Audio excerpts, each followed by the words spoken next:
Welcome into an all-new episode of Panthers on Tap. I'm Curtis Round, joined by Bryce and Carbley, Ricky Rains, coming to you guys on a Wednesday evening. I'm going to first start off with Bryson. It's good to have you back, sir.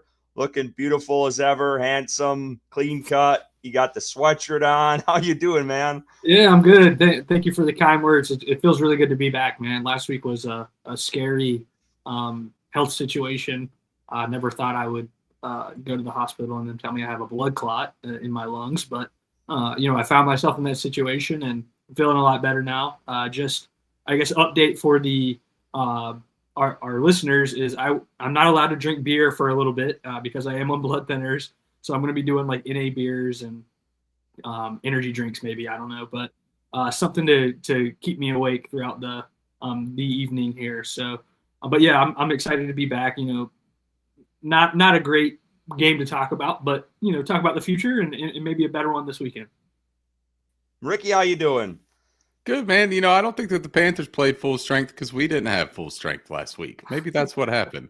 So, Bryson, you being back, even if you're drinking the near beers, man, it's good to have you. I don't matter what you're drinking. We just need you around.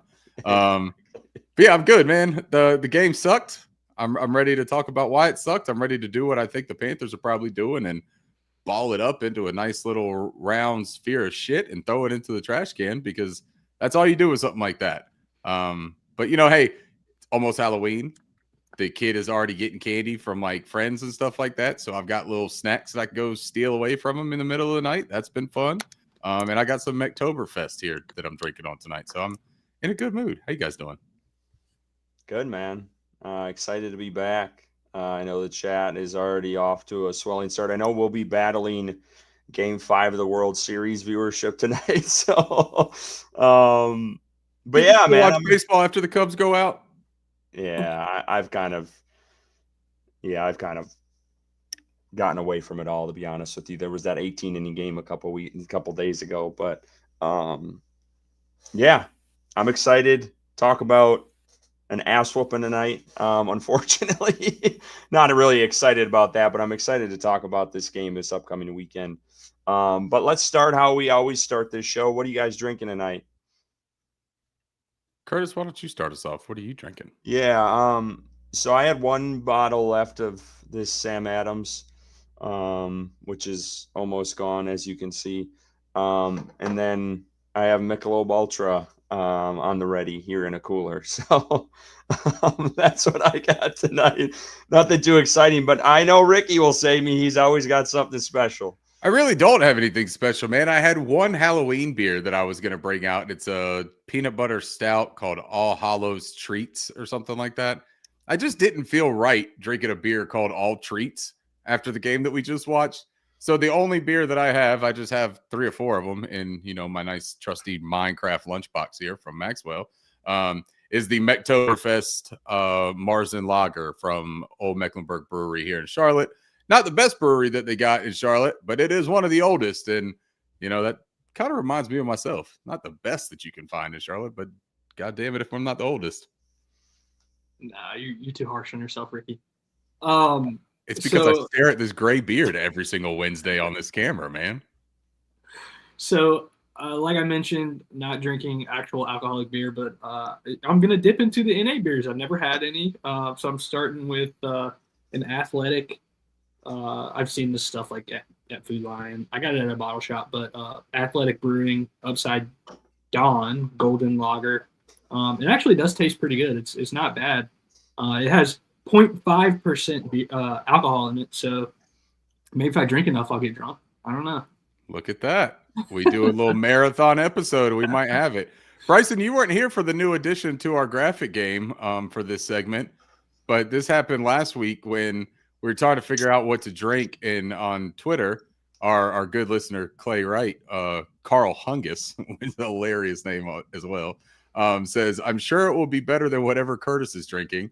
So we made a nice little bar menu, little cocktail menu, and we're going to just put it up when we discuss what we're drinking tonight. And I will say, though, the allegations. This might be the jinx from this past week. Get that out of here. Oh, that's not the jinx. No, the jinx is probably you drinking Michelob Ultra. and the quarterback that was starting the game. Yeah. maybe the jinx was the fact that we threw out a 45-year-old can opener and asked him to play quarterback. All right, well, let's get to the. Sorry, I had to take a drink. Let's get to the chat here. No, actually, let's not get to the chat. Let's Fuck that chat. Yeah, They're just well, people no, that no, watch no, the but show. They're just members. let's talk about why are this podcast and who is presented by, and that's Unreal. I want to give them a shout out. I screwed that up last week, like halfway through the episode, but Unreal, we've partnered again with them this season. Bryson, if you can kind of show off your sweatshirt, that is one of their new sweatshirts that have come out. There is a few still left, I believe. I don't know of that one specifically, but I know there's some of the crew neck. They also just dropped a new line that, if I can quickly pull this up, I believe like literally dropped like days ago.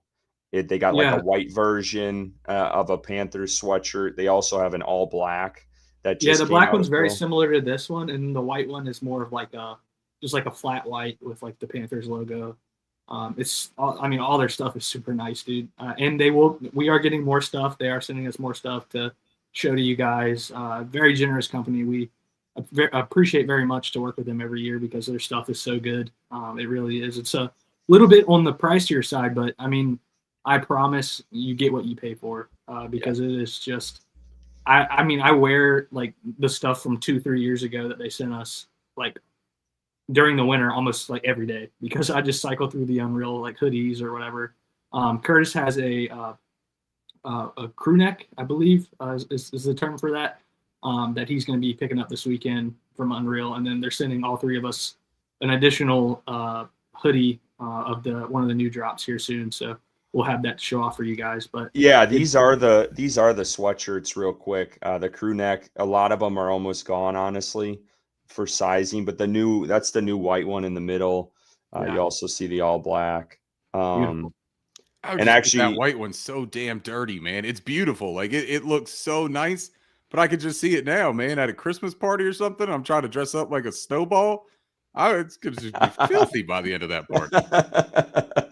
And I'm actually wearing one from, I think it was last year's the year before. Maybe it might've been the first one that came out, but do appreciate them, and just wanted to shout them out. But let's get to the chat here.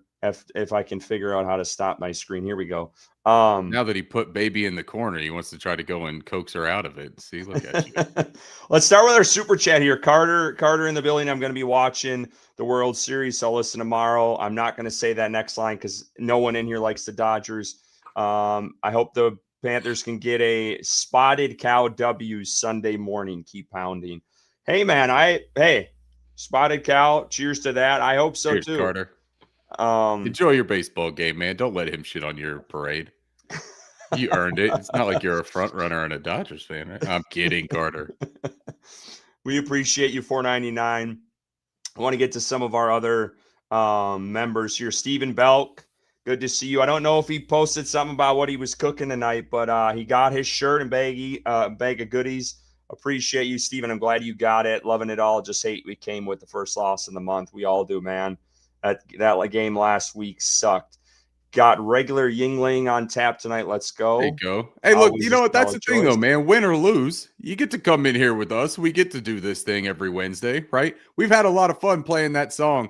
I will admit, man, I'm a little bit excited about not having to wear that damn Cowboys hat for the entire episode and having my headphones wrapped around my neck and barely able to hear what y'all are saying.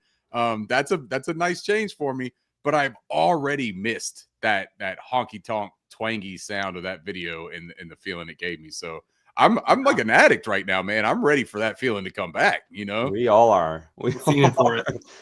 Zachary or not, that loss changes nothing. Bad day to have a bad day on to the next. Amen to that. Appreciate you coming in here and as a value member. It's about time for Red Rifle to put away his gun. Oof. I think we all can agree with that sentiment. Ooh, Keaton, you said it, man. Keaton says, glad you are back, Bryson. Appreciate you. Look at this. Bryce and Bryson back this week. Let's go, baby. Let's go, yeah. Pack won't know what hit him. Talk to us, right. Amen, Zach. Appreciate that. Miss Rains, glad to see you back, Bryce. What's up, Mom? Thank you, Miss Rains. Appreciate you. A lot of love in the chat for Bryce in here. I know it, man. I feel like this is just like a solo Bryson episode. Let him cook. It's like a let Russ cook type of moment, man. Panther Oh, I don't want Dog, to be Russell Wilson. Red Rockin' You got Chair. Sierra, Hey, that's a good name. Subway I like that. sandwiches. Red Rockin' Chair. That's a good There one. you go. Red Yeah. Rocket Chair. Um, Oof, that's rough. Panthers bow. Yeah, I tell you, Ricky's on one again. What did I do? Always catching it straight. And this is one of my Packer buddies here. Doesn't want to talk about the Packers already. Hey man, we gotta recap the game this week. And for folks who are in here that are Packers fans, we will not be accepting any comments unless it's a super chat from here on out. So you got to pay up if you want to talk. If you want to chat in here, we'll see it, but I ain't gonna be putting it up. Ray Farnish. Oh, someone, here we go. After a game like that, keep pounding them. Hell yeah, Ray. Cheers. Keep pounding them. Thick That's why I brought Nasty. 4 beers back with me tonight. I don't plan on drinking them all, but I'm not going to stop myself from compensating for that loss either. Thick Nasty. What's up, fellas? The return of Bryce is imminent. Someone's got to drink for Bryson while he's on the bench. You know what I'm True. saying? Someone's got to pull my weight around here. It's like when my wife was pregnant. It's like, look, only one of us can do this, so I'm just going to do it for both of us. Amen to that. Let's get into it. Let's talk about this. Okay. Let's talk about this shit game that happened this weekend. So Bills blow out Panthers, no doubt about it. I texted both of these guys when I got there. I even sent out some tweets. The most opposing team fans I've ever seen at a football game in my entire life. It was like, I think I said to Bryson, like 15-1. Bills to Panthers fans, 90% Buffalo. It was a lot of Buffalo blue and red. I hated it. It was worse than that Cowboys game a few years ago. It was worse than that 49ers game when they took over. Like, it was bad. And they showed out. They were loud as hell. They were pissing my little boy off trying to sleep in the stands. He was hating every minute of it. But no, really, it sucked. This game sucked. There's no doubt about it. One big takeaway you guys got.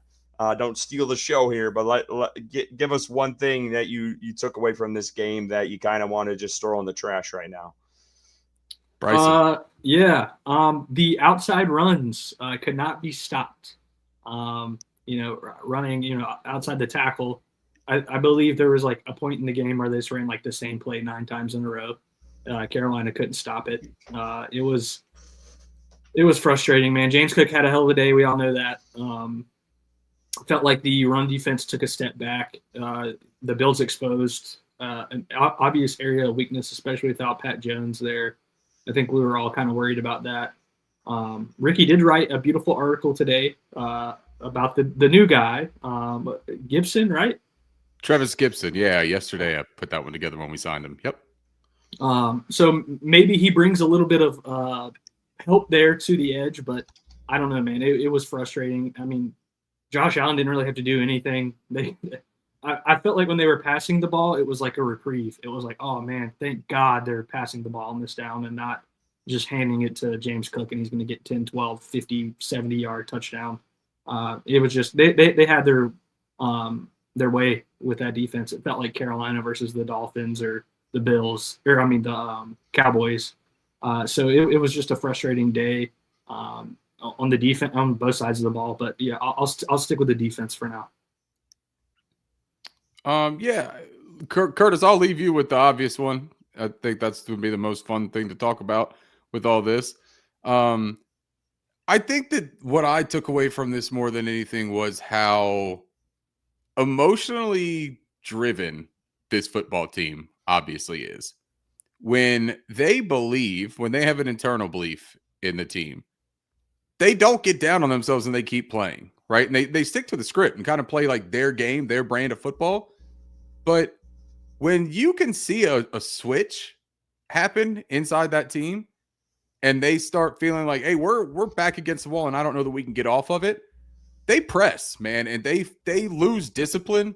They lose contain on their assignments. Defensively, I mean, that's what I saw. I saw a lot of overplaying. I saw a lot of trying to win the game with one play type of situation.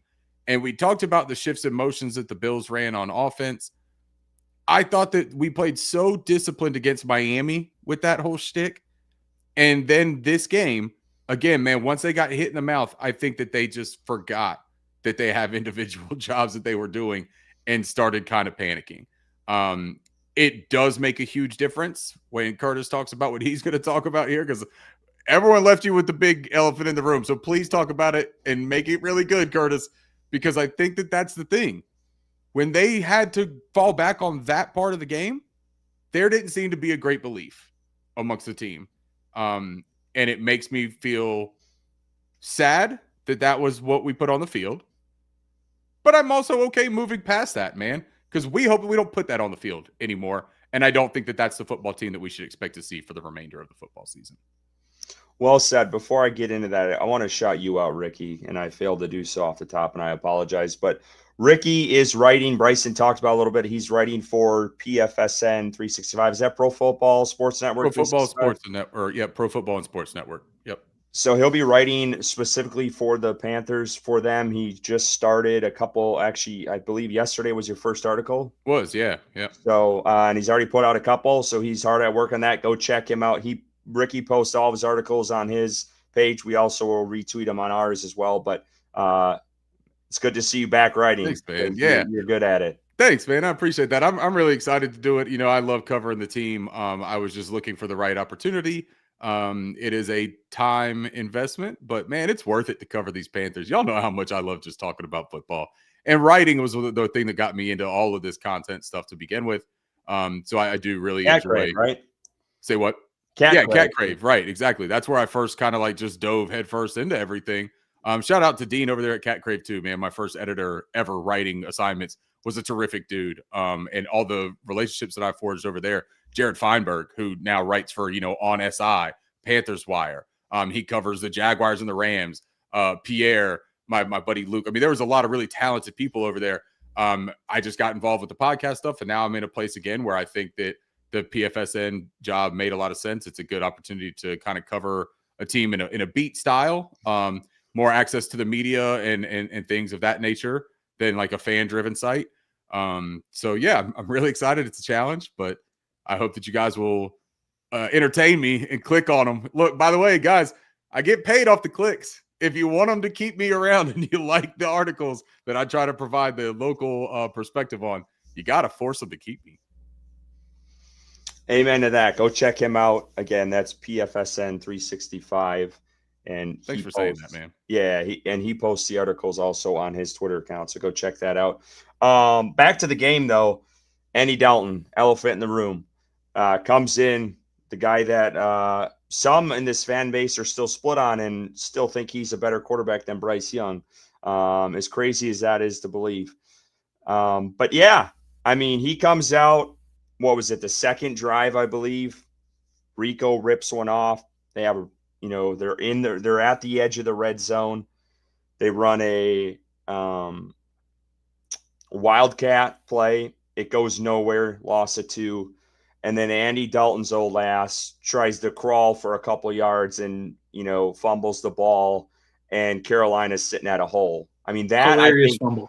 I think that changed the momentum of that entire game. I don't think that would have changed the outcome of this game because Andy Dalton was pitiful the rest of the way. But that changed the complexion of what was going to happen on that drive. Carolina at least would have gotten a field goal out of that, if not scored. There was momentum in that building for sure. So you get the fumble. And then you have a couple drives later. Andy Dalton literally throws right to a man on the Buffalo Bills, right into his damn chest for basically a pick six. And at that point, it's like, fuck, this game's over with. That. There was a lot of folks online being like, okay, it's time to turn the channel. Let's go to red zone. It blows my mind how many people's brains were warped by the Las Vegas Raiders game of last year. Andy Dalton came out through 300 yards, had a couple touchdowns, and everyone thought, he was the next coming and what this offense was supposed to look like. And then after that game against arguably one of the worst teams in the NFL last year, he looked not great at all. And he regressed after that game and went downhill. And it took a car accident to take him out because Dave Canales had some sort of infatuation with him that he wanted to keep him playing even when he was playing really, really bad football. And then we saw that in preseason. Like, Andy Dalton fell off in preseason this year. He looked bad. He looked slow in the pocket. He couldn't move. The moves that Bryce Young was making when the offensive line was letting guys through, Bryce Young had escapability. Andy Dalton has none of that. He's 40-plus years old. He can't move. That guy needs to sit in a retirement home. I mean, it's time. And, there are people in the offseason who didn't want to see him as the backup, and I was naive to it too, a little bit of, I'll just let Andy in there. But no, I mean, it's time to move on from that. He does not have it. And a lot of people are going to want to blame the thumb injury today. Like, he hurt his thumb in that first series. Is he injury prone for his thumb, fellas? Apparently. Do we have an injury prone backup quarterback that just always hurts his thumb? Well, and they couldn't confirm if it was the same thumb that he hurt in the accident. So it's like, let me ask him later. We're not really sure what's going on, if he's hurt or not. We'll figure it out what to tell y'all. So that was another head shaker. And then not even to put Hendon Hooker in that game when things were out of touch already. And it's like, if you really want to see what you got in Hendon and also get him some game reps, it made no sense why they didn't throw him in there. But no, and someone in the chat, if someone can find it, maybe, I think this game proved how much Bryce Young's worth is on this offense. Like, without him in there, it's a hard watch. Like, it's bad. And Bryce Young has had mistakes earlier in this season. There's no doubt about. I'm not disregarding that or pushing that to the side, because he does. He's had some fumbling issues. He's had some turnovers early on. But as of late, he's cleaned that up. And he is the main reason why this offense has had success, along with the offensive line, the run game, and some of these wideouts. But without Bryce Young, this team on offense is ugly as hell. And I don't want to see any more of that. I don't ever wish to see Andy Dalton take a snap in a game unless it's a victory formation when they're up by 30. So I am done with this project as a backup quarterback. I would rather see Hendon Hooker out there to see what that guy has in Dave Canales' offense if it had come to that. But I don't ever want to see Andy Dalton again. It's interesting too. You talk about like Bryce Young, like the statistics always are something that people bring up for Bryce. Like, man, but he only throws for like 200 yards a game, right? Like, he can't be a good quarterback if he doesn't throw for 300 yards a game. What was Josh Allen's stat line in this game on Sunday? I think he threw for like 179 yards, right? And you know why he was able to just throw for 179 yards but still rout us 40-9? Because they ran the football. And when Bryce was getting 175 to 198 yards and we went on a 3-game win streak, you know why that was also possible? Because we ran the football. Like, you don't have to throw the ball for 330 yards if you have a balanced, complementary football team. And that is the name of the game that Canales and company have been trying to build here in Carolina. And I think you're seeing it. And I think what Bryce Young brings to the table, and I'm glad that Thick Nasty said it. Curtis, I'm glad you just said it. And we talked about it last week, man. Curtis, you and I had this discussion last week. Like, literally this exact discussion about how I didn't feel remotely confident about Andy Dalton. I didn't have a good feeling in my body about him playing in that game. Every single person that I talked to was like, nah, man, he could do for like a game, right? He could put it together for a game. He's a game manager. Think about the Raiders game. Think about the Seahawks game. What about all the games after that Raiders game last year, guys? Like, every game after. Let's don't act like he only played in that Raiders game.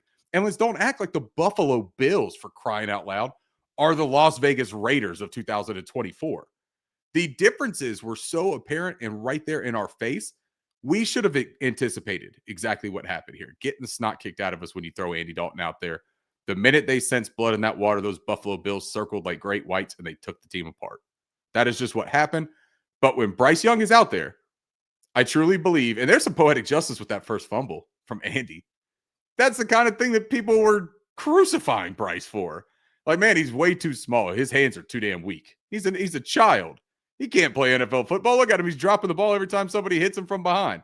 And then Andy Dalton gets out there and does the same thing. He just does it like creaking across the field. Like he sounded like a very rusty tin man.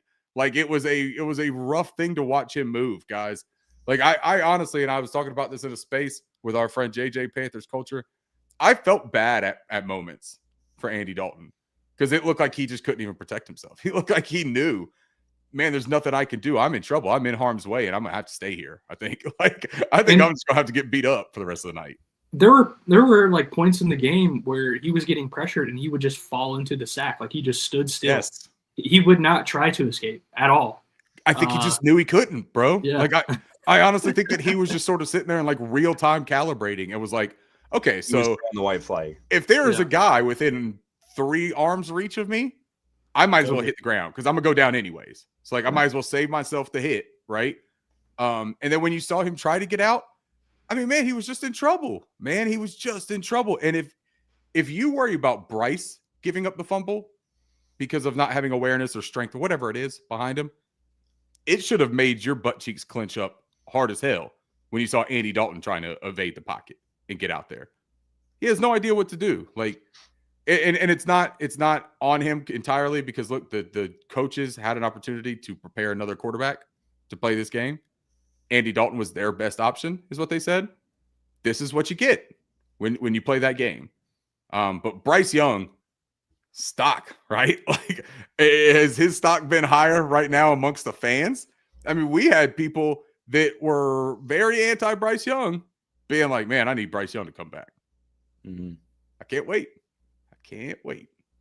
Yeah, the problem is though, is there's still a fraction of this fan base that they're clouded by misjudgment of what's out there. So that'll never go away though. So another big headline in this game, and this, let's actually go to a shining moment in this game because there was one in this game, and that's Bryson's guy here, Tedero McMillan. Had an outstanding game, statistically his best one of the season, I believe, yardage wise. I don't believe he got in the end zone. Right? Okay, yeah, I thought so. 90 plus yards. But let's talk about him for a moment because Andy force fed him a lot of the time, and he's a beast. He really is. So I do want to touch on McMillan because I thought he had an outstanding game, and I felt like that kind of got lost in the shuffle. Bryson, can you read that tweet? Because you got the best hair on this show. Could you read that tweet?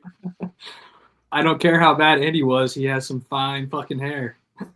Thick Nasty, I appreciate your perspective, man. Thank you very much. I'll start with Tedero. Good day. Curtis, you said it. Put up some yards. Seems like he was consistently getting open. Continues to progress in a upward trajectory as a true wide receiver one in the NFL. I think yardage wise, he's like top 12, top 13 in the league right now, which is really good. He's just been a bright spot for this offense, no matter what it feels like. And that's a good thing to have, especially at that position. So I'm obviously happy to have him and happy with the product he's put on the field. It's exactly what I had hoped for and thought that he would do. And I believe that it's still up from here. He's not touched his ceiling, and he's only going to get better week in and week out, year in and year out. Yeah, T-Mac is the truth. Saw a stat today, something about he's had 30 receptions go for first downs. He's one of 8 rookie wide receivers to ever do that in the history of the NFL. The rest of the names on that list were remarkable football players. Tedero McMillan, I think the scary part for the rest of the league is that he's got some obvious areas where he can improve. I think that's the craziest part. In this game, there's an example of another example of his proclivity to try to make the showy one-handed catch instead of using both hands.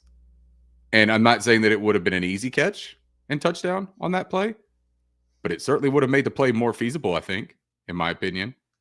And so when you look at things like that, if he can clean up some of the consistency on just like the mechanical elements, like the fundamental elements, sky's the limit for him, right?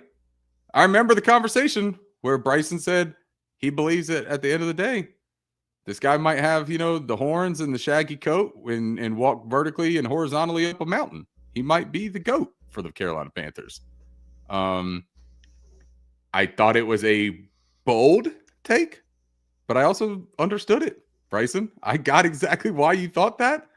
And I think he's showing it right now. If his production were to stay at this level, at this floor, and then him have a ceiling where he can progress, what is to stop him from shattering every single record as a Carolina Panther wide receiver?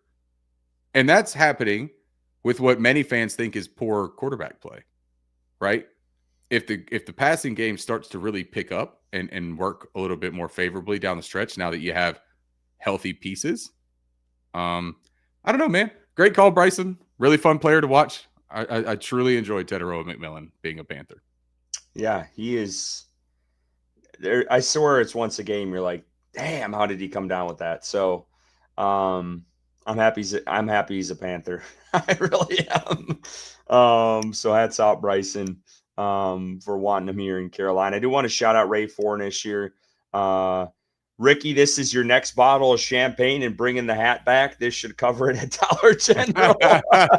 All right. Hey, cheers. First of all, Ray, cheers. Thank you, man. I'll have a drink with you. $5. Appreciate you. I'll tell you another thing, Ray.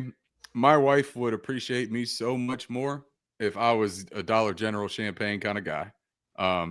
Unfortunately, I like to mask my hillbilliness with having champagne taste. And so I go up to the Total Wine, man, and I try to find me something that sounds tasty and fancy. I throw caution to the wind. Pulling that shit out of the vault from Italy. Yeah, I'm down in the cellar, Italy. See, here's the thing. Here's how you know Curtis don't know nothing about champagne. He told me I'm down in the cellar in Italy. Oh yeah, I was thinking of wine. I'm thinking of wine. I'm sorry. No, but Ray, thank you very much for the super chat. I saw that we had one more, and then I did want to get to a comment from Ant about the passing game later. We could circle back to it if we want to get more done here. But it was a good question that I think the three of us should talk about.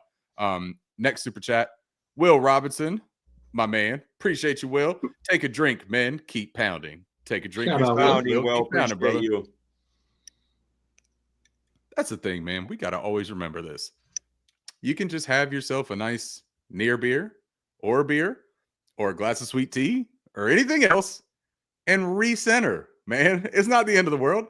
We got the dog shit beat out of us this week by the Buffalo Bills. We also had a backup quarterback and our defense crumbled.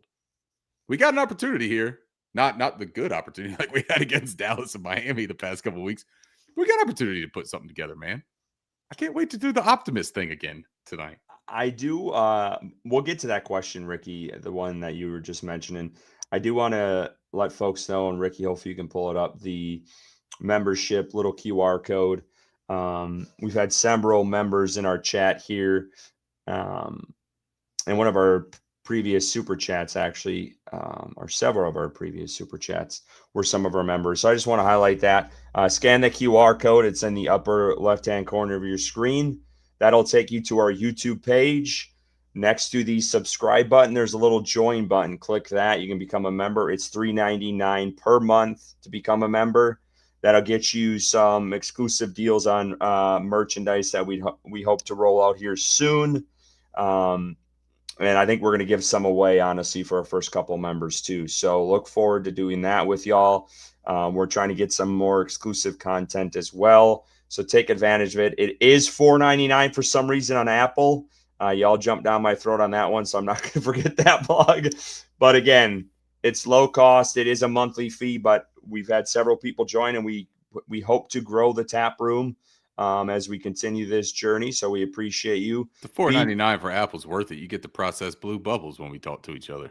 B Pays is in here. $2, fellas. Did the Patriots call about Chuba? I don't. Speaking of processed blue, cheers. B Pays, my man.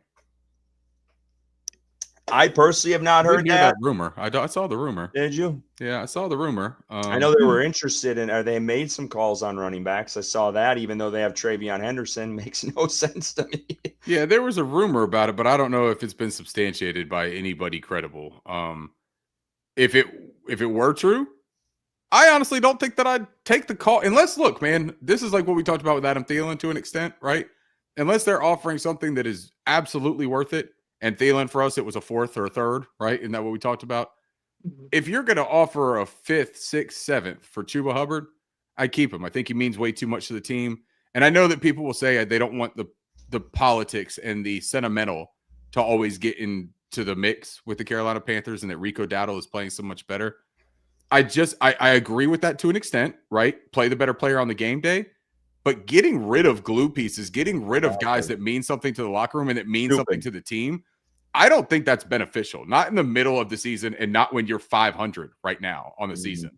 That is a move you make if you're like 3-12 and the rest of the season is over and a contender says, hey, we'll take Chuba. You release him. We'll pick him up and give him a chance to play for a ring, and you want to do right by him.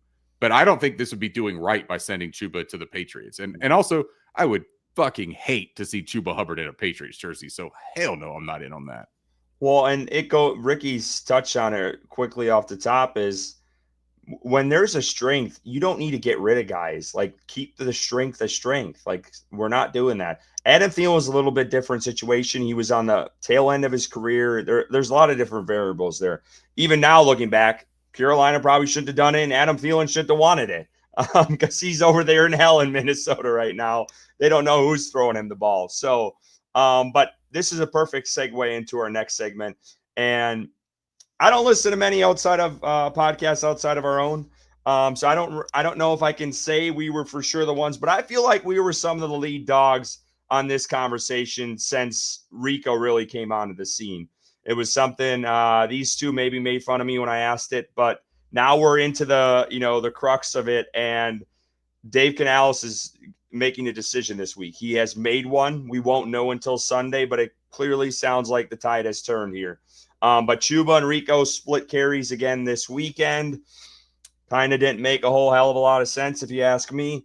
But where are you guys now on this, on the scale of Rico versus Chuba? Bryson, I'll start with you since me and Ricky had talked about this last week, and obviously things have shifted a little bit too. But are you ready to say Rico should be the end-all, be-all starter? Give him the rock. Yeah, I mean, I'm ready to admit that I was wrong on the 50-50 split. The approach that Dave Canales took in rotating drives was not my idea of a 50-50 split. I think rotating them in and out of plays is more beneficial than drives. It feels like it's just hard for either player to kind of get going when they're in one drive and they take a whole series off and they're in the next drive. I mean, Rico has been more effective in the carries that he's had, yardage wise and everything about being more effective as a running back. But I think at this point it's clear that Rico's just the more effective player right now, and you have to give him more carries. I mean, there's nothing. I'm not trying to detract from what Chuba Hubbard has meant to this team and the player that he is and still is and can be moving forward. But obviously right now, Rico's being more effective with the ball in his hands. And if you, at the end of the day, you want to win games. And if that means that Rico takes 70% of the carries and Chuba's spelling him or whatever the split may be, but Rico taking the primary amount of the carries, then I think that's what you need to do at this point, because it's clear, like I've said, that Rico's been more effective.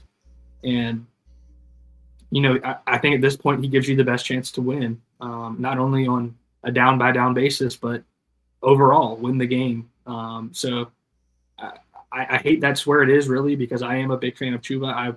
I've gone back and forth. I originally hated Chuba Hubbard when he was first a Carolina Panther, and then he's grown on me a lot. And, obviously through the years has been a leader of this team. And he's been through thick and thin with this terrible franchise for the time that he's been here. And, he's just become like one of my personal favorite players. And I hate that, this is where we're at right now, but it's not the end of his career. It's not, the end of anything for Chuba Hubbard in Carolina. It's just where we're at right now.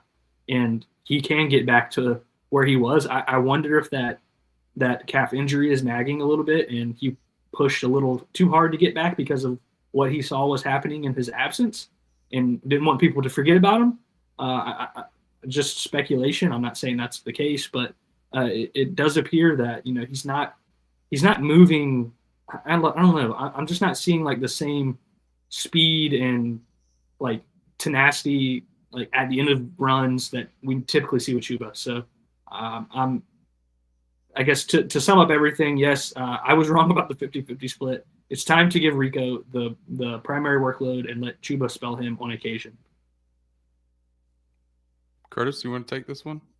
Well, I mean, you guys know where I stand. I think this should have been the calling card for Canales weeks ago. And there's a lot of people in this chat, and we can talk about this after Ricky goes, but Canales needs to be better at when the writing's on the wall, pull the trigger and move on. Like Rico was the clear lead dog these last couple of weeks. And even when Chuba came back, he proved that he was the clear lead dog, I thought at least.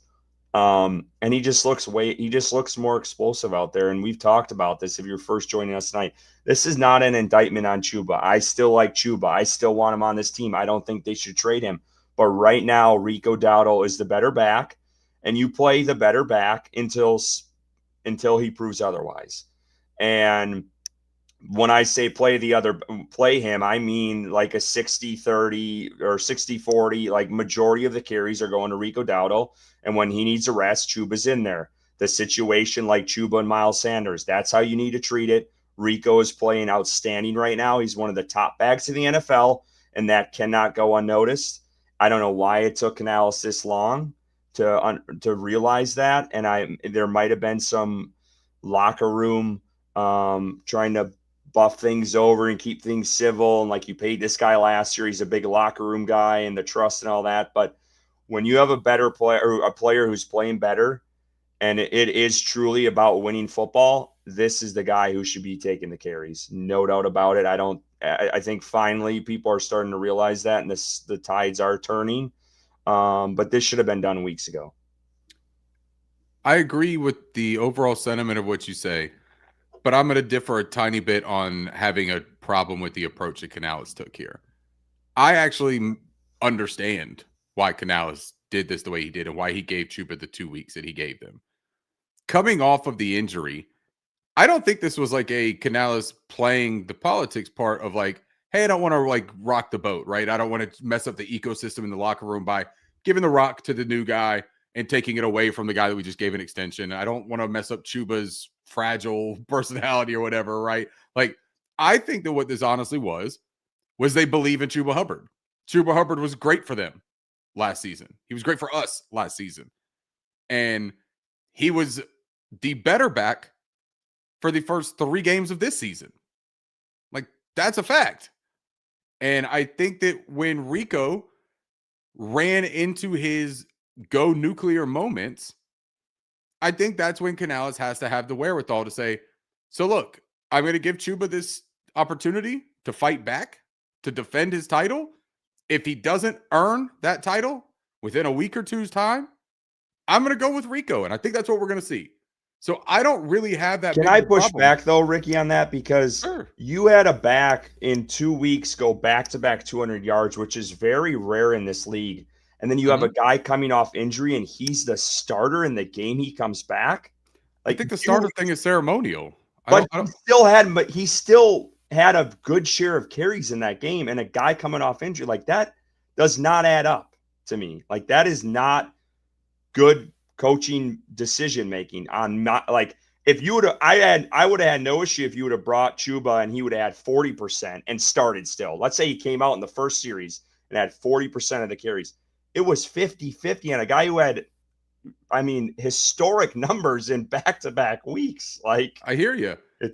No, that makes sense. And like, I can't like tell you for certain that that's not a fair perspective, right? Like, everyone is entitled to feel the way they feel about that. And I think that most people would side with you, Curtis. And I understand why they would side with you on that. But for me personally, I still look at it and just say, how did he not know that Chuba could come in and be just as effective as Rico? And if he takes him and he says, I'm going to give you 6 carries and now I've made my decision, 6 carries isn't enough to make a full evaluation. So if you give him the 1 game, maybe that's all you needed. What I would disagree with was giving Chuba more carries in this past game against the Bills.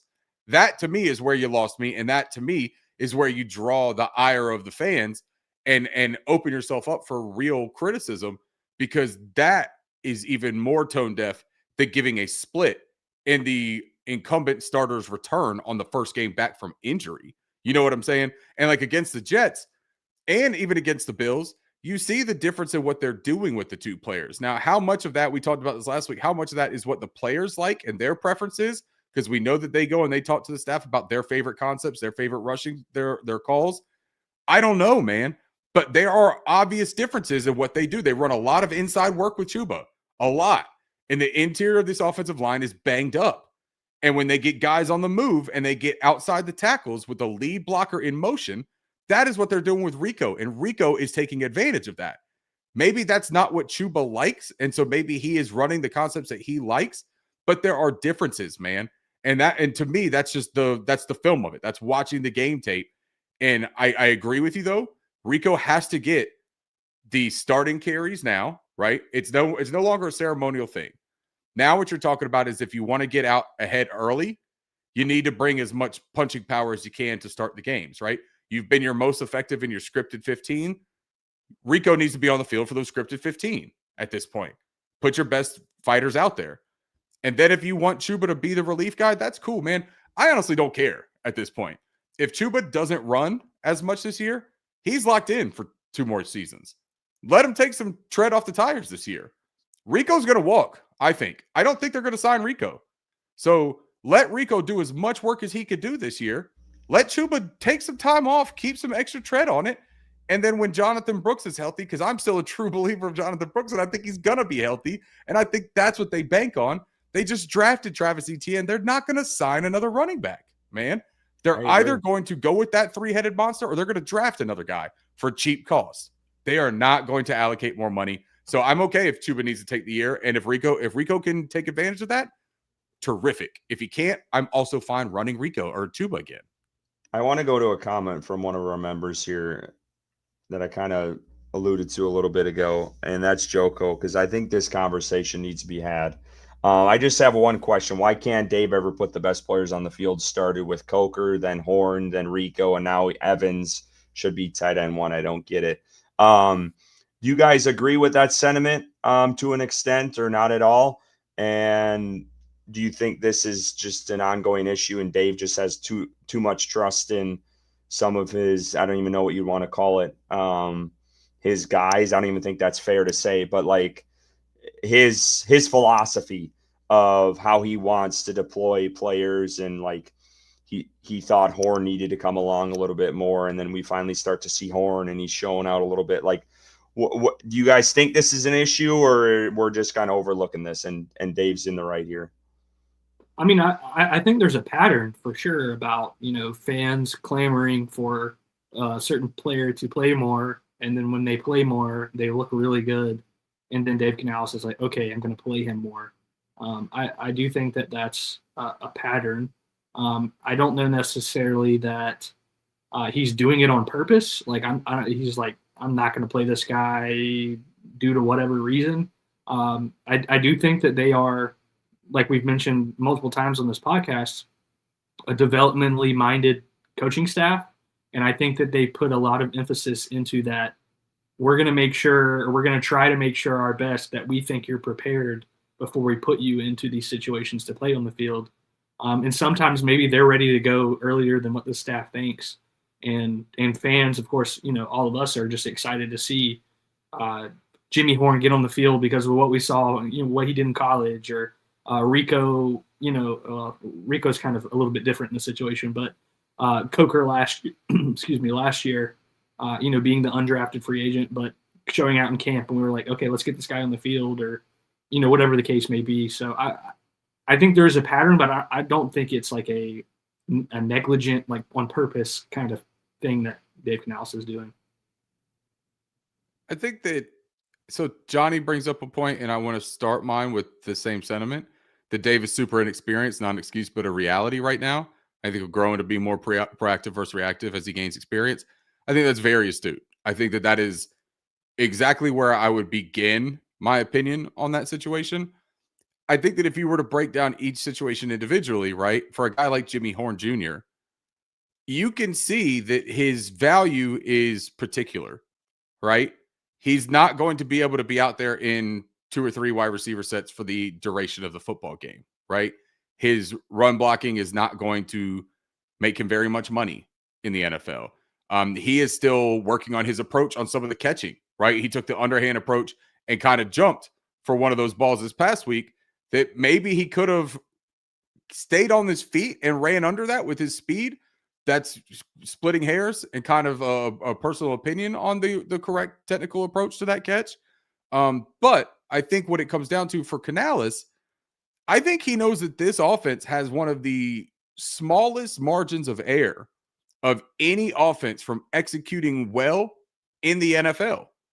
And trusting rookies, trusting specialist type players to take on significant roles at the NFL level, I don't know that he's super comfortable deploying this offense, right, in his first year or two as a head coach. As Johnny brought up, in experience, I think that he's trying to be as sound. Now, a lot of people will call that safe by using David Moore and stuff like that.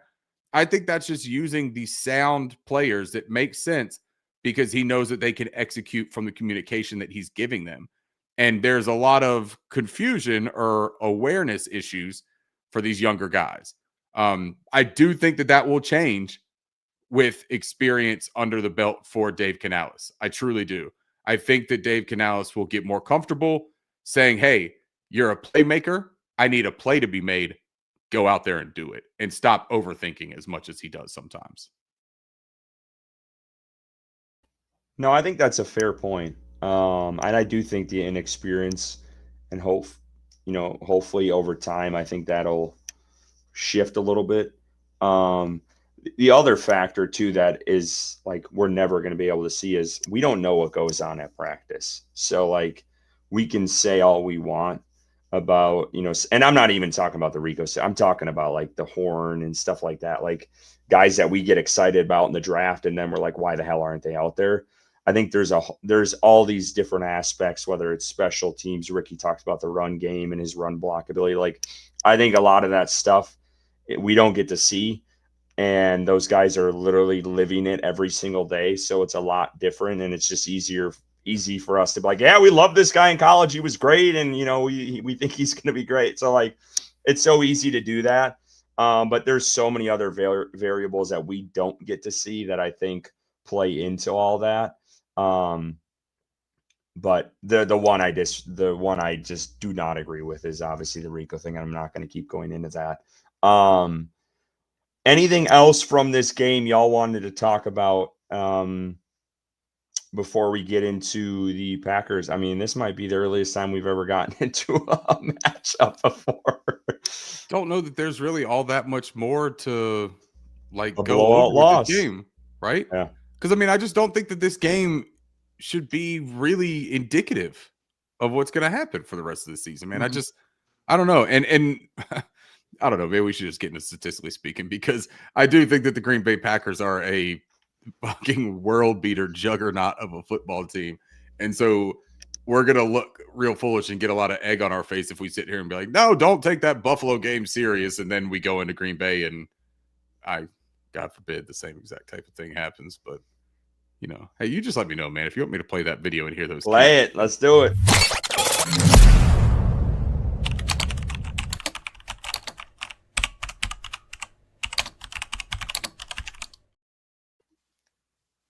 Well, at least we have that video to hear.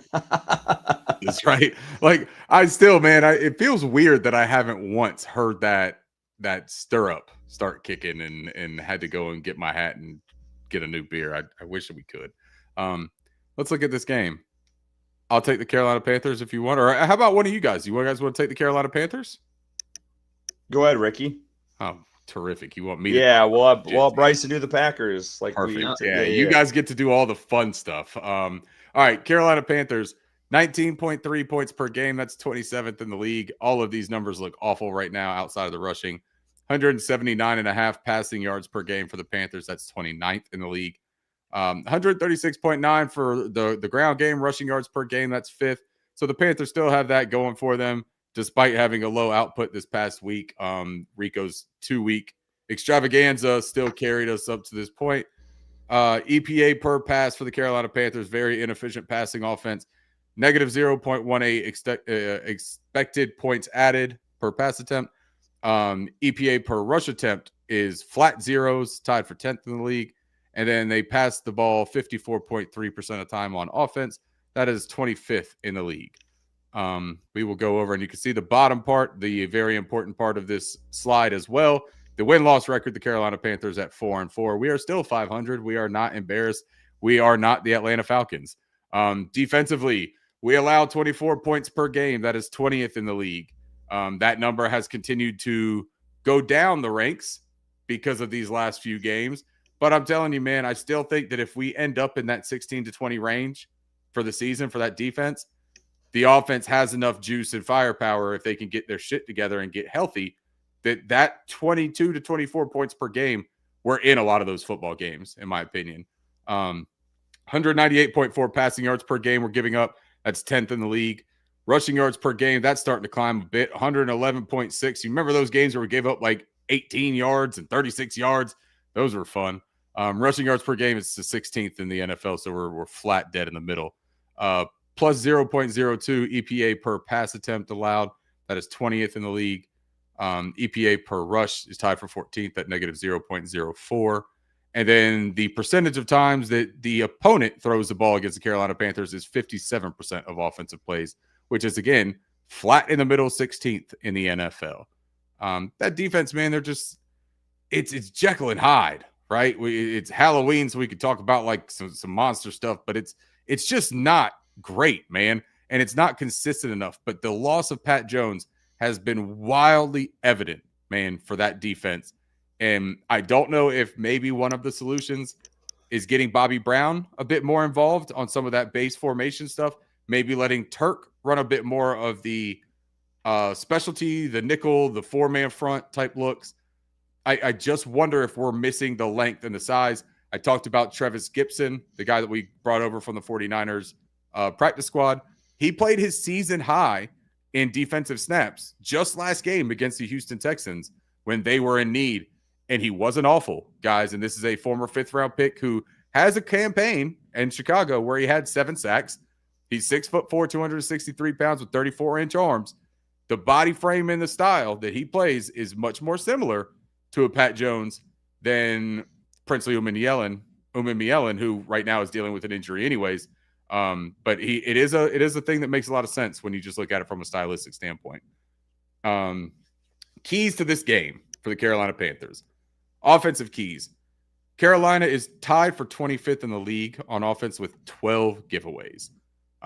That is going to be crucial for this game because I think that if you give Green Bay any extra opportunities, you are giving them extra points. I don't think that it will be easy to stop that offense. We'll talk about why, but we'll also see the contrast with the giveaways and takeaways.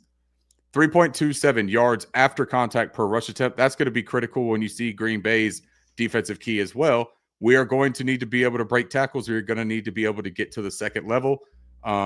Rico Dowdle getting the bulk of carries, maybe that's going to have a big significant part in that. That will be a true test for Rico Dowdle, guys. I know that we talked about, he deserves the 60-40 or 67-33, whatever it may be, however big you want to go. This is going to be a real test because that Green Bay rush defense is no joke.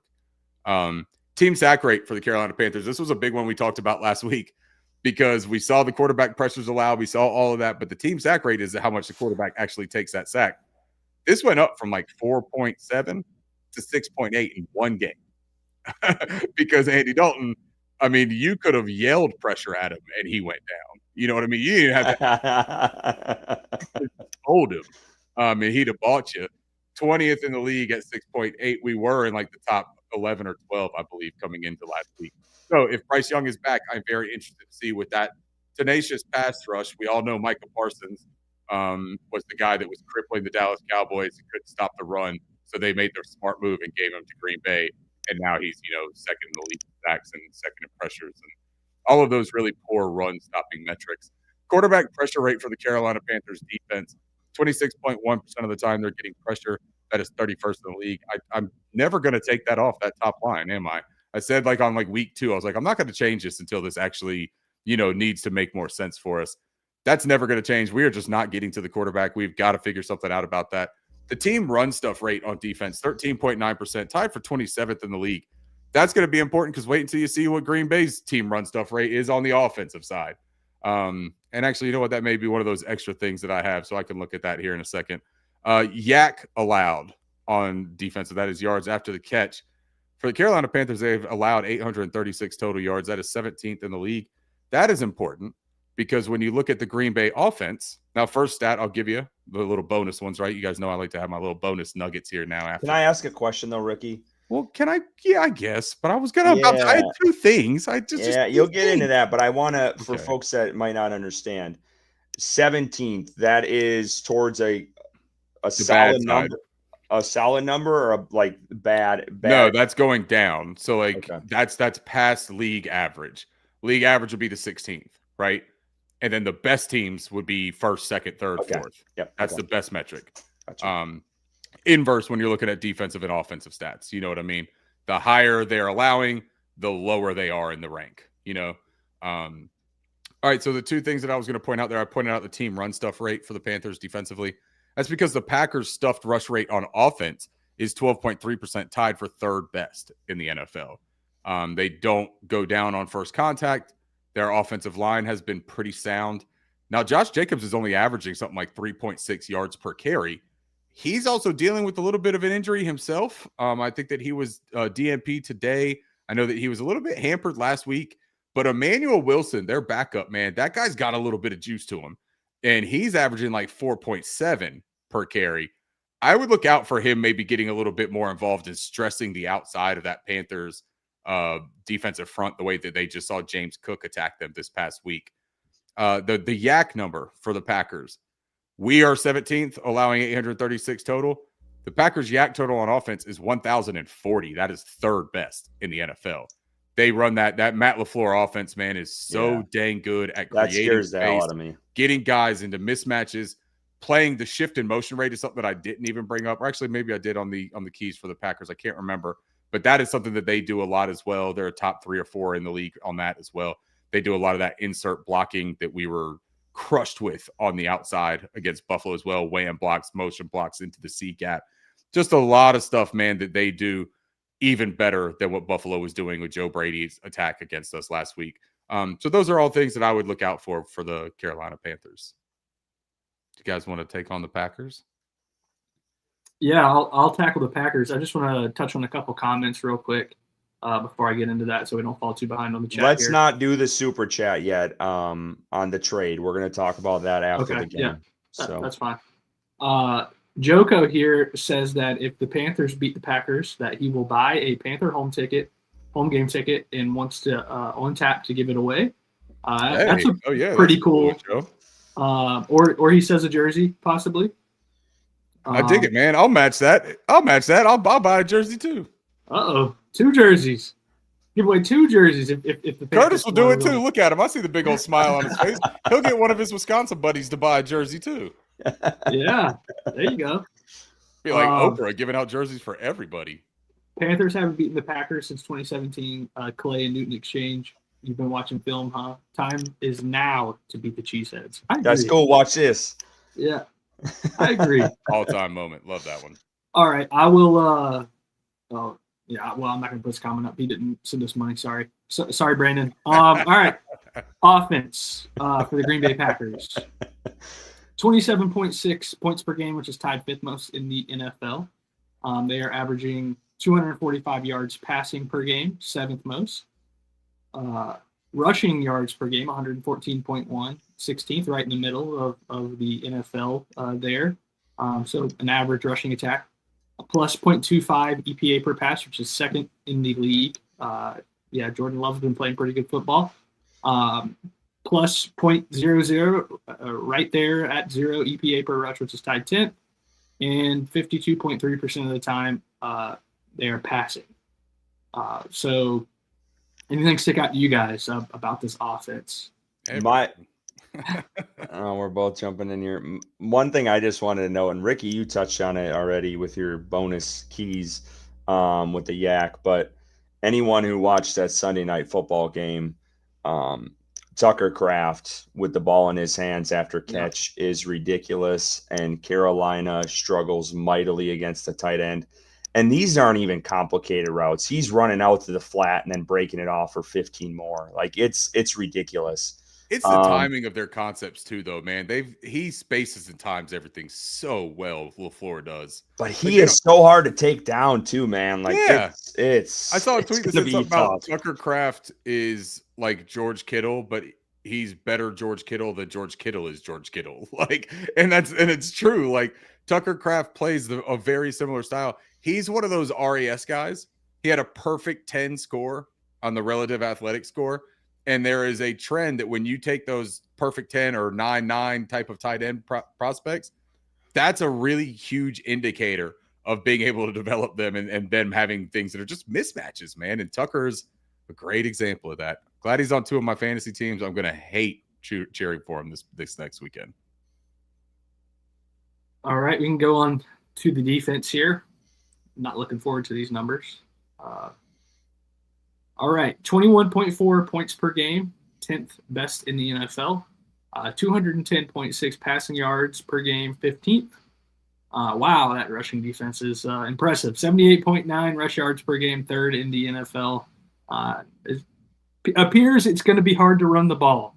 At negative 0.03, excuse me. EPA per pass is tied 16th is what they're allowing. Negative 0.13 EPA per rush, which is tied 4th. Again, very good rush defense. 66.6% of the time teams are passing first. I imagine that's because they can't run the damn ball. So they're like, all right, let's do the other thing that we can do as an offense, and let's pass. Well, probably game flow, right? Packers have had some good leads on a lot of things. But, yeah, the run defense is stout for the Packers, man. It is legitimate. Their second level, their linebackers of Quay Walker and Edgerrin Cooper. Yeah, we got to talk about Cooper, man. Tremendous football players, man. Xavier McKinney's playing good ball from the safety spot. Javon Bullard's playing good ball for him. They're Kingsley Egambari. I mean, dude, they've got a talented team, and the defense is being called well. They are aggressive. Micah Parsons has been just what a revelation to have a player like that, right? I mean, he opens up a scheme. I know that this has nothing to do with the Cowboys, but I can't help but giggle every time I think about the fact that the Cowboys are making calls for defensive player right now. Like it is just the funniest thing I could ever think of. They were in on Trey Hendrickson and Max Crosby, and it's like, man, if only you could have found an elite pass rusher, right? If only you could have found one. They had the one in the building, but now we get to face him instead. Yeah, Edgerrin Cooper, I just want to shout out because that was one guy we all were very high on, and then he got picked like 5 picks before the Panthers trade back. Like, that one fucking hurt. There's no doubt about it. The guy's a stud. McKinney's been playing really well, Ricky. Like last year, that was their best free agent signing for the Packers. He was outstanding last year, and he's still playing really well. So, yeah, this is a tough defense, no doubt about it.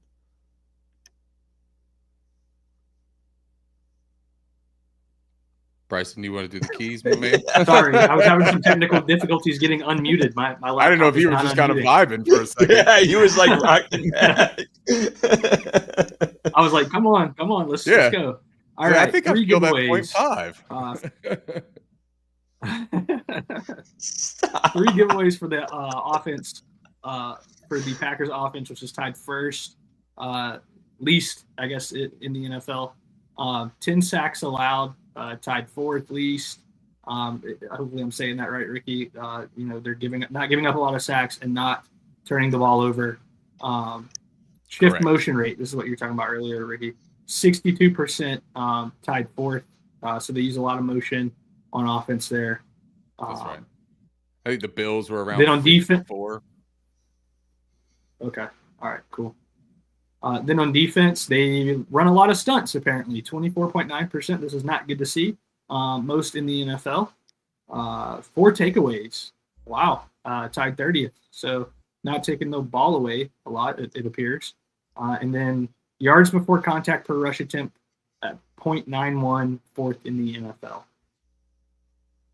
So that's where we talked earlier, right? The giveaways for them being tied first in the NFL, only 3. Jordan Love has only thrown 2 interceptions this season. They've had 1 fumble loss. The Carolina Panthers have had 12 giveaways on offense. They cannot afford to give the Green Bay Packers the football because the Packers won't give it back. Like, you know what I mean? It's going to be like Charlie Brown. Like, someone's going to finally steal the football and walk away with it, right? He's never going to kick the football. The takeaways for the Packers defense, I illuminated that though, because that's a classic. Look, I said I was excited to do the optimism thing again, right? Because I couldn't do it with Andy Dalton and the Buffalo Bills. This is one of those moments where their takeaway rate is so low. Like, their turnover rate is +1 for them, right? On their entire season. But it's only because they have 3 giveaways. They only have 4 takeaways, boys. They're not creating a ton of turnovers, and teams are throwing the ball 66.5% of the time against them, and they're not turning it over. So Carolina is in a position here that if the run isn't working, right, they might be able to work the way that they worked against that Cardinals team, where they work on a little bit more up-tempo. They work on some of that quick pass game. They switch up the approach a little bit. They might be able to figure it out, man. Like, I don't think that they are just dead in the water because Green Bay takes away what Carolina is best at. I think that sells our offense a little bit short. Jalen Coker made strides last week, I think. I actually enjoyed seeing him get a moment where there was no pressure for him to perform, right?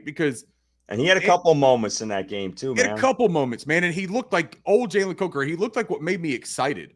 His ability to reinforce separation, but win off of the release. And just that, like, veteran ability to win on quick routes like that. That was the third down play, I think, that I'm thinking of, where he ran a quick out. But his separation, man, on the inside slot, he won so easily. And we don't have a lot of that. I think that if you get that, and then Xavier Legette, man, I'm telling you what, I know that he is on everyone's shit list because he's not putting up large counting stats. But since he has been back, he has not been terrible, man. He has not gotten a ton of opportunities. But that game when he was force-fed, he ate and he produced. And he's catching everything that's thrown his way. He's catching everything, man. That's what we complained about all year with him, right? Was the drops. He doesn't step out of bounds first. Yeah, the awareness has to change. I know I knew, man, honestly, I'm surprised that wasn't like a leading topic for Panthers fans, was the fact that he stepped out of bounds not once, but twice on that play. I thought that people were going to rake him over the coals, and it was. Yeah, I didn't get to see the replay on that. I knew. I thought everyone was going to call him Jonathan Mingo for the rest of his life. Like, I just thought it was going to be Jonathan Mingo all day, you know. But I really do think that Xavier Legette has value, and Tedero McMillan has still continued to show that he is the truth.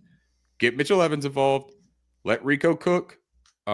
Maybe use, Jimmy Horn a little bit more. I wouldn't use him too much more. I like his usage right now, but I might use a little bit more of the decoy usage for him. I don't know, man. This Green Bay team rules. They're a ton of fun to watch when they're not playing against your team. But I'm not going to give it away with the Panthers yet, man, with this emotional element of Bryce Young coming back and the Packers. Packers play down to their opponents. Remember that Cleveland game that they lost? That Cleveland team was not a good football team. Like, they beat the Cardinals by 4 with Brissett in. They play down to their opponents, and that has been a thing for them with Matt LaFleur. And I think that this is a case where we might be getting them at a opportune situation to at least cover the spread, maybe. Well, let's dive into that. Chat still, I forgot to ask what their predictions were, but did you hit that super chat? Well, the super chat is the trade. I want to talk about that after the predictions. Gotcha. And we can kind of get in the trade realm of things and then end it there.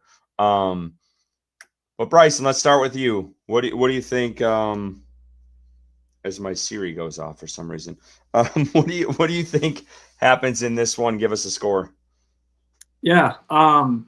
Not only trying to go with the same trend that brought luck for the Carolina Panthers, for 2 or 3 weeks in a row that we were doing it, but look, we're going to Lambeau. playing a very good defense with a superstar edge rusher versus a beat-up offensive line. Bryce Young's health, I hope that he's 100%. Who knows if he's going to be. Maybe they get things going on the ground with Rico, but again, this is a top-tier rush defense in the NFL. The Packers' offense is a good offense as well.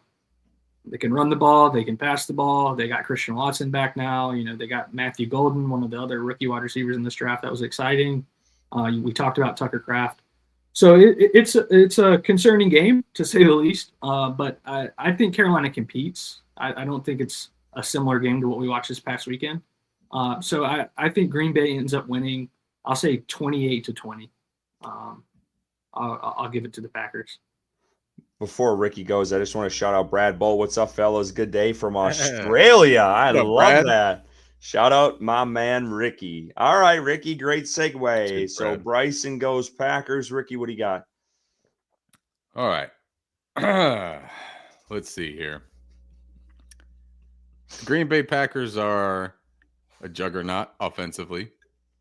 Perhaps their best playmaker, Tucker Kraft, plays the position that the Carolina Panthers struggled the most with from a defensive standpoint, and that's the tight end. They're also not empty at the other positions. Matthew Golden, the rookie, has been adequate. He's been serviceable. He's been open more than he's been found, but he's starting to make a couple of splash plays. They got Watson back. I know he was limited or DNP today with the knee. I would assume that's more maintenance than anything else. He didn't look like he had any issues in that game. He's a vertical threat, a take the top off threat, and a ball winner in the end zone. Romeo Doubs is another dangerous player. I don't think that Jaden Reed is back. Josh Jacobs is a little bit less than healthy.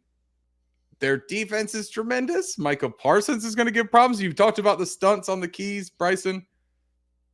I pointed that out because the last time that we played Micah Parsons, he absolutely abused Chandler Zavala. Just crossed his face. And if he is going to do that standing behind in two stance in the A gap like he was doing against Pittsburgh, if he's going to do that to Austin Corbett and Chandler Zavala in this game, I don't feel good about it, man. It's making my tummy hurt already just thinking about it. But Bryce Young is back. I'm going to assume Bryce Young is back. I wish we had music right when you said that, because That's when it's it hit. turning. I want the dramatic music to come in right here. We're going to edit it and do that. But Bryce Young is back. And if Bryce Young is back, I think that the belief in that locker room is back for this football team.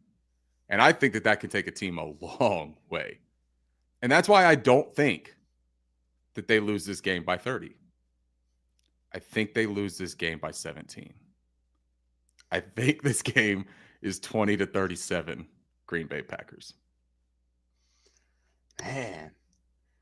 Yeah, that's tough. I'll say this. So we talked about Tucker Kraft. I think he's going to have an outstanding game. Every tight end that faces Carolina just has a breakout. And he's top 3, if not top tight end in the league right now. One name we have not talked about, Romeo Doubs. That is Jordan Love's guy. First quarter. Bryson, didn't I just say his name? Oh, did you? I must not have been paying attention. It's okay. He loves him in the first quarter. He loves him on third down. Besides Tucker Kraft, that's his dude. They have Christian Watson in his second game back from injury.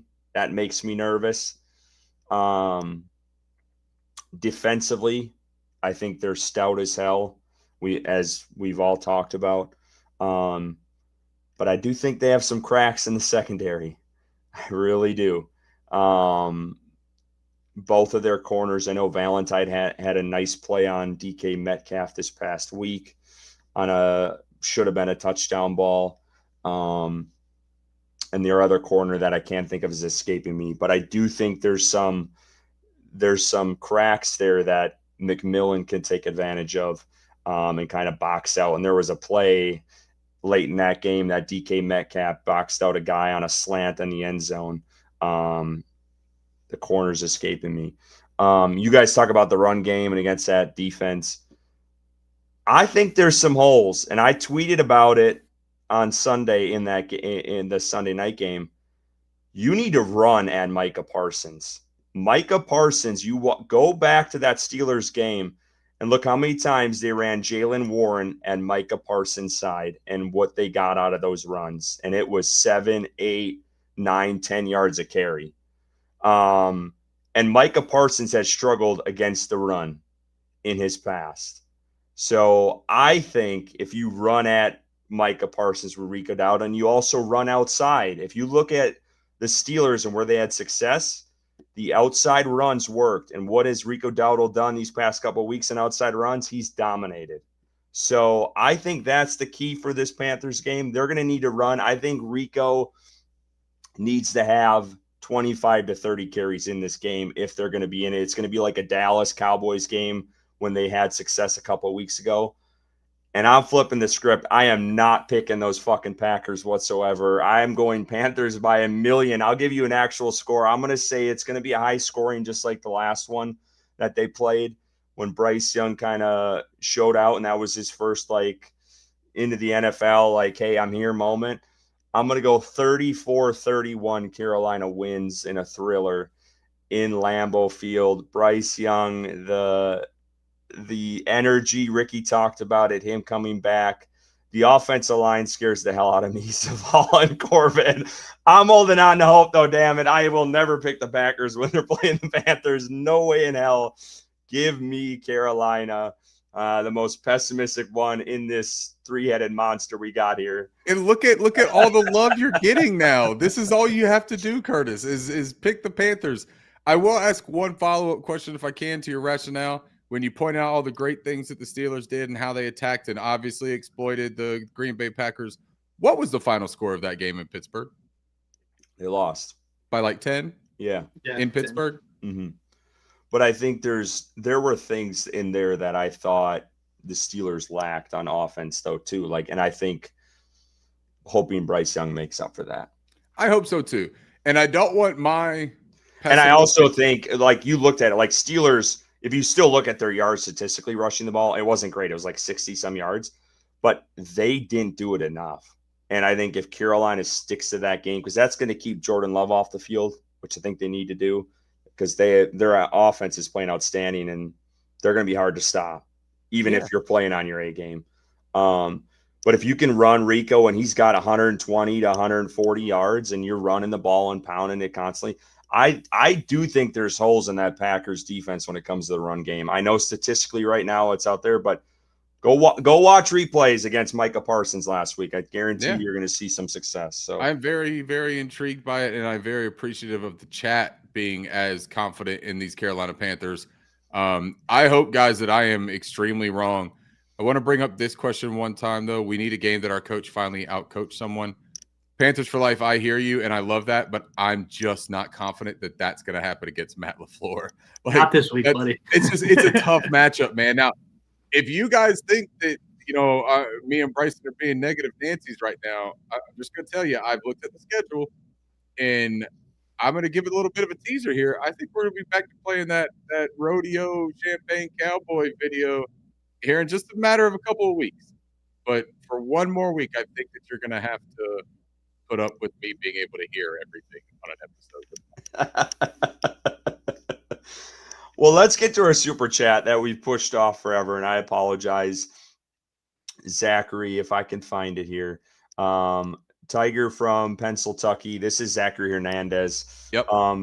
Good to see the three amigos back. Should the Panthers trade for a pass rusher, Quinnen Williams or Rick Woolen, regardless of the outcome of this game? $5. First off, appreciate you, Zachary. It's almost I think it's every week you're in it. Every week, man. Appreciate it. That. So thank you, sir. I also want to cheers Curtis for calling Rick Woolen Rick Woolen. That was great. He made him sound like Rick Woolen. Yeah, he made him sound like Rick Astley or something. Like that was great. Clearly, I don't know much about this guy. Yeah, that's Tariq Woolen is his full name, Gotcha. but Reek is what he goes by.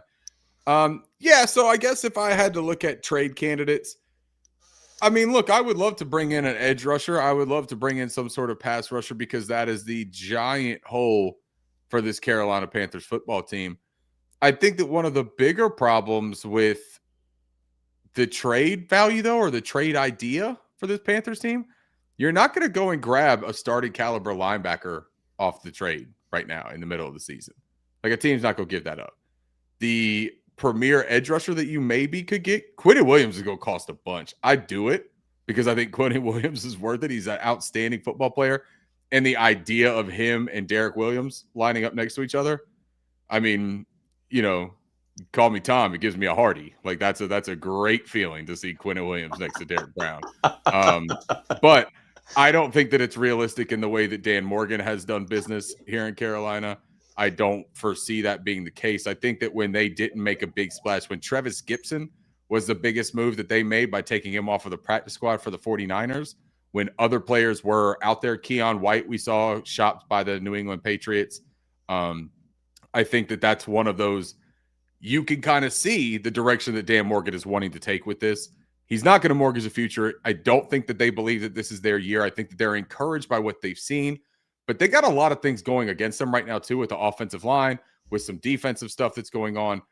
Pat Jones being out. I just don't know that they're going to go all in for this one season. I think you see them maybe rally the troops in the offseason and make a significant push if they get enough out of Bryce Young this year to be like, hey, look, that's our guy. We got something going. We got Tedero McMillan. Jalen Coker is going to prove himself at the end of this year. I hope Xavier Legette makes another step. Then I think they look and they say, this is our year. Nick Scorton in the defense, year 2, Trayvon Merrick, year 2, Derek Brown all the way back. We got something cooking. Bryson? Yeah, I mean, look, I would love to add a player like Quinnen Williams. I'm not so much on board for like trading for a corner, significant assets, but I would love an edge rusher, similar to Ricky. If you could find a linebacker, I know like Logan Wilson was talked about being available from the Bengals. He's a decent option there, better than anything we got currently. And then like Kayvon Thibodeau, I guess, has had some trade talk surrounding him. Would love to add a player like that, edge rusher. But I agree with Ricky. I don't think that we have a GM that's kind of chomping at the bit to go trade draft picks to add a player at this point in time, where the franchise is as a whole right now. And 2, I just think that this team wants to build through the draft. So, which I don't think is a bad idea necessarily when you're trying to, try to improve in as many areas as possible. And looking at last year's draft, looks like they did a pretty good job in drafting players. So continuing to keep picks and doing that moving forward, I think is a good idea. Yeah, I mean, I think any of us would like to add someone at the right price. I don't think they're going to be big buyers in this market. It's clear Morgan values draft picks. I mean, it's pretty obvious. That's not to say he's not going to move. He's made trades. He traded Deontay Johnson before the deadline. He's traded Jonathan Mingo. He's made some deals right at the deadline. So it wouldn't shock me if they get a guy, but it's not going to be some high-end player. I would be shocked if it was. But good question, because everyone is curious. If there was one guy, guys, just quickly, if you had to look at the pool that you like, potential guys that are out there on the block, is Quinnen Williams your big fish? Or is there someone that would stick out that you're like, man, if Carolina can make this happen, I'd love to see it, type of thing? I don't think I've even dug deep enough to look at that, to be completely honest, man. Okay. Quinnen Williams is terrific. I love Will McDonald, the edge rusher over there in New York as well. I was really high on him pre-draft that year, and he went higher than everyone predicted, except for me, because I had him rated as like almost right in that same range. I think he would give that speed rush that we really crave and need. Has the length. I think he'd be a really fun player, but no, I really haven't looked, man. I want to bring up this comment too real quick. And Bryson, sorry, man, to cut you off. This is great. He said, don't Reek-roll us, please, for the Rick Astley thing. That's Panther Dog. Good for you. I was just going to say, give me Kayvon. I'll take Kayvon and bring him in, add into that edge room. Do y'all want to know a couple of cool things that we can watch for in the game, regardless of how bad or good it goes? There's two cool stats. Yeah. Sure. Derek Brown needs 6 tackles to pass KK Short for the 4th most by a defensive lineman in team history. So that's on the board. That's possible. 6 tackles. Derek Brown is at 275. KK Short had 280. And then this one's a little bit further out, but maybe it's not as far out. And it's a teammate, a rookie now, who's going up for a record against a teammate who's already on the team right now. Rookie outside linebacker Nick Scorton needs 6 pressures to pass teammate Derek Brown for 3rd place in pressures by a Panthers rookie since 2016 when the stat was first tracked. So Nick Scorton could pass Derek Brown this week for rookie pressures. Impressive. That's Kinda a cool. good company to be in. Yeah, not bad, man. And you know what? If you only need 6, you still feel pretty good about that for the rest of the season, that he should be able to put his names in that little book for him. I do got to ask. I know you guys probably thought this was going to be over with, but we're not done yet because I want to talk about there's 2 things I want to talk about that we didn't touch on in the game, and that is the Wildcat play, because I feel like this goes back to a very symbolic moment for Ricky on this podcast over the last since he's been on the podcast, and it's the donut. And if you're not familiar with that, it's just getting too cute. I'll let Ricky explain. I ain't getting into it. But the donut. And you had a moment where Rico ripped one off in this past game. I kind of touched on a little bit. And then the next play call was a Wildcat play. Rico under center, or he was in shotgun, and he could either hand it off to Chuba or run it himself. We all know the outcome of that. It went for -2, 2nd and 12, and Dalton fumbles the next snap. If you watch the replay, and you know what, I'm really pissed I didn't tweet this out, because Dunk then tweeted it out the next day and had video. I don't have those video capabilities. I don't have Ricky's got the plus account. I don't. But when I saw that on Sunday, I'm like, I think if they would have handed off to Chuba, he might have hit the end zone on that play. Rico took it himself. It ends up with a negative play. But it goes back to, we've talked about this even dating back to last season with Dave Canales, and sometimes he just gets too cute with the plays. Where were you guys? I just want to know your guys' opinion during the game when you saw that. What was your reaction to it? Not even the outcome. Before you even saw the outcome, when they lined up on Wildcat, what was the first thing that came to your mind? When's the last time a Wildcat play ever resulted in a positive? Like the last time it resulted in positive yards, like for any team. Nobody runs it anymore. It's obscure. Like it's not worth the down. Like, keep any other play, please. Like I wasn't surprised to see where it went, because that's what I thought it was gonna do. Quite honestly. And then I did see the replay you talked about, Curtis, that Dunk posted, and yeah, Chuba, he had some blockers. There wasn't a lot of defenders in that area, and it looked like it could have went for a decent amount. So, that's an interesting relationship there in regards to Rico handing the ball off to Chuba, and where we're at this current point in time with the argument, at least amongst the fans, of who needs to start that we talked about earlier. So Wildcat, throw that shit out of the playbook. No need for it. It doesn't work. Ricky, what was your reaction when you saw the formation? Y'all gotta think I'm crazy. I didn't hate it at first. I hated. Really, I am shocked. Yeah. I hated everything that I saw out of Andy Dalton in that game. Ricky's like, let's run that Wildcat all game. I'm just being completely candid and honest, man. Like, when I saw somebody else behind center, that's fair. Honestly, I was like, shit, yeah, let's do this thing. And Rico Dowdle was a quarterback in high school. This was a guy that has experience taking the snap, running that offense. Bryce, did you say that people aren't running the Wildcat offense? Teams are using it a little bit more this year. They're taking direct snaps. There are running backs taking direct snaps right now. Come on. There are. I'm telling you, Seattle's done it 4 or 5 times. I think Kansas City's done it. Green Bay's done it a handful of times, I believe. Detroit's done it. Cleveland's done it. Baltimore. I mean, I recall multiple teams it just depends on the situation. And I think the really funny part for me is that this situation called for it. And then when you look at the play, shout out Dunk, he posted it. I watch all the stuff on All 22 afterwards. I didn't do a whole lot of posting this week. I just didn't have a whole lot of energy to do it, I don't man. blame you, man. But looking at that play, Dave Canales wasn't wrong for dialing it up. The play was there. Rico made the wrong read. Rico didn't make a read at all. Rico predetermined that he was going to hold on to that ball and run with it. But if he'd have looked at the numbers, if he'd have done the math at the line, it was there. And not only was it there, it might have been a house call for Chuba.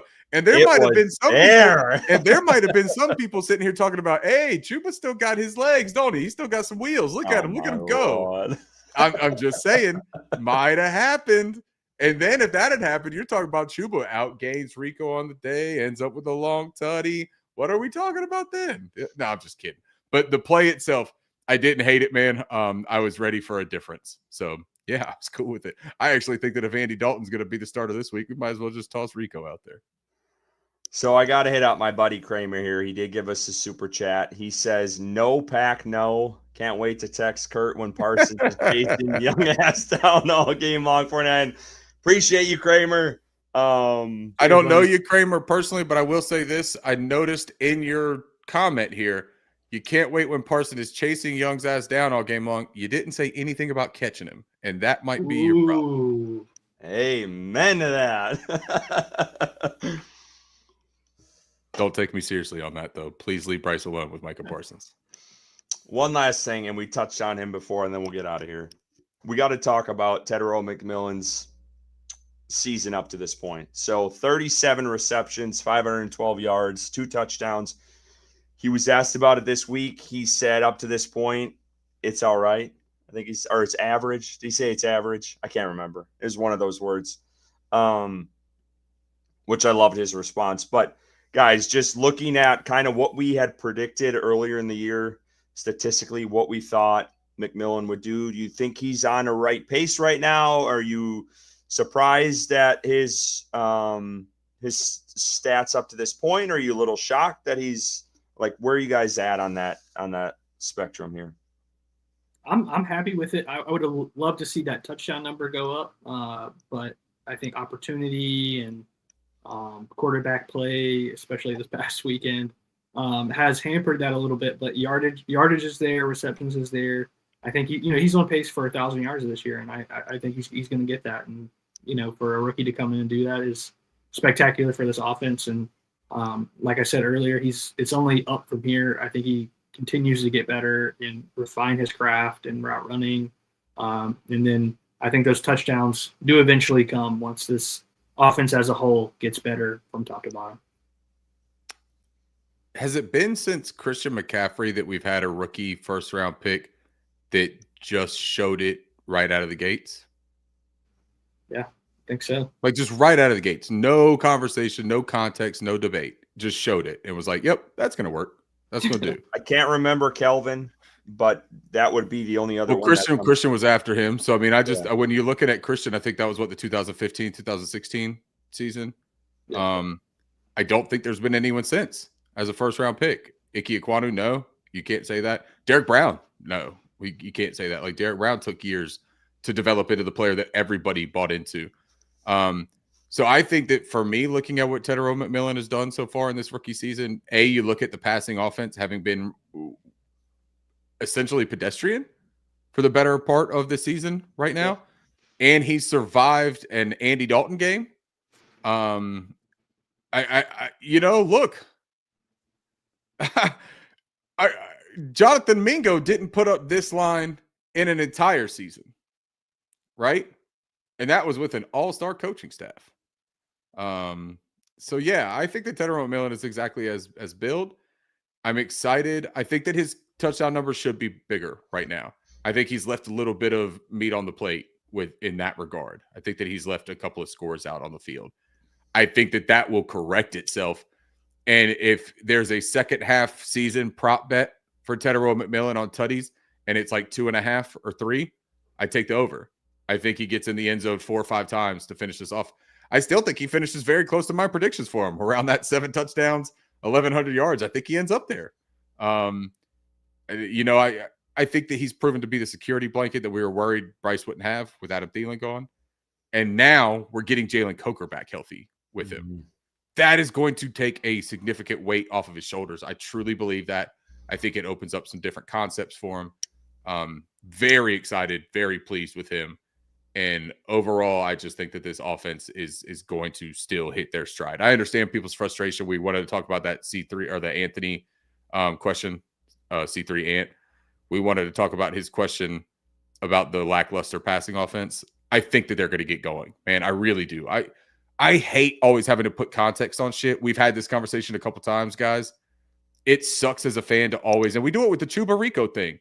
Like, I want to take the kid gloves off sometimes and just be like, yeah, no, it hasn't been good enough. We haven't done it. We got to get better, right? Chuba hasn't been good enough. Rico's got to just get the touches. Just give it to him, right? Like, let's just go for it. The passing game hasn't been wildly productive.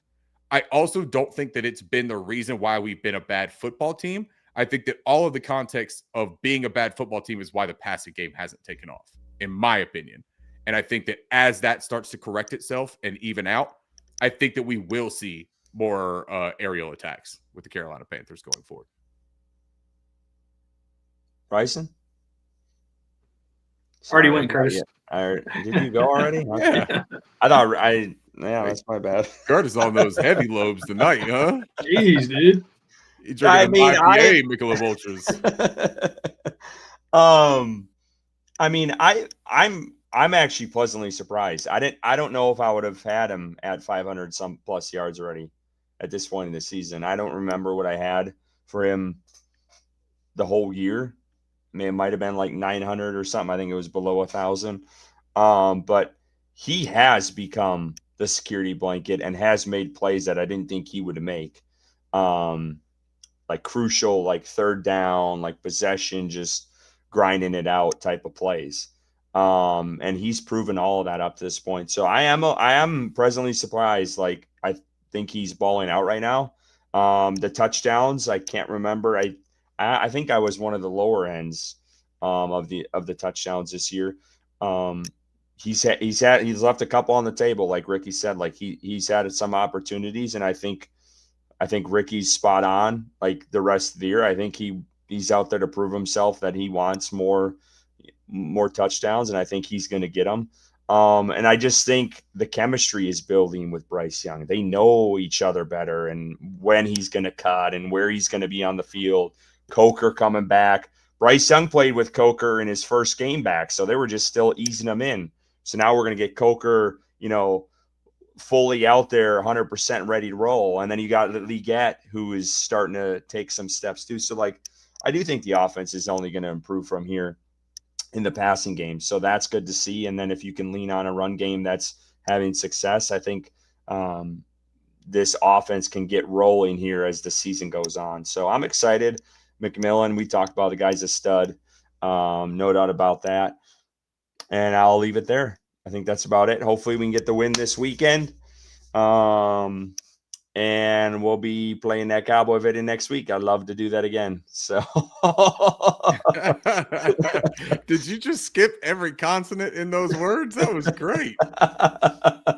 But no, I appreciate everyone for tuning in. We got about 6:46 here.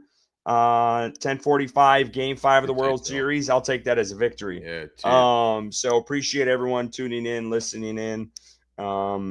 Let's go up. Let's steal some cheese curds, some spotted cow, and whoop that Packer ass this weekend. So let's get it.